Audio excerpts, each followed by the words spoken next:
நீங்கள் எப்போது வேண்டுமானாலும் அழைக்கலாம் என கூறி அமெரிக்க அதிபர் டிரம்ப் அவரது தனிப்பட்ட போன் நம்பரை தனக்கு வழங்கியுள்ளதாக உக்ரைன் அதிபர் ஜெலன்ஸ்கி தெரிவித்துள்ளார்.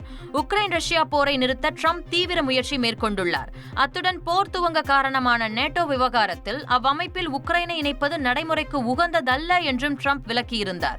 இந்த சூழலில் இந்த வார தொடக்கத்தில் ஜெலன்ஸ்கியுடன் டிரம்ப் தொலைபேசியில் உரையாடினார். அப்போது எப்போது வேண்டுமானாலும் தன்னை அழைக்கலாம் என கூறி டிரம்ப் தனது தனிப்பட்ட தொலைபேசி எண்ணை ஜெலன்ஸ்கிக்கு வழங்கியதாக தெரிவிக்கப்பட்டுள்ளது.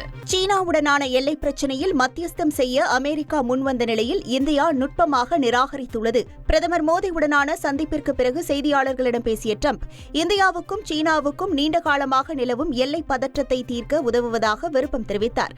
ஆனால் டிரம்பின் கருத்துக்கு பதிலளித்த வெளியுறவுத்துறை செயலாளர் விக்ரம் மிஸ்ரி, சீனா உள்ளிட்ட இந்தியாவின் அண்டை நாடுகளுடனான பிரச்சினைகளை கையாளுவதில் இந்தியா இருதரப்பு அணுகுமுறையை கையாளுவதாக மீண்டும் வலியுறுத்திய நிலையில் இந்த விவகாரத்தில் மூன்றாம் நபரின் தலையீடு தேவையில்லை என்பதை இந்தியா மீண்டும் தெளிவுபடுத்தியுள்ளது.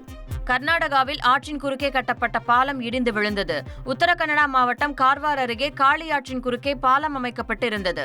இந்த பாலத்தை சீரமைத்தாலும் பழைய உறுதித்தன்மை கிடைக்காது என்று அதிகாரிகள் தெரிவித்தனர்.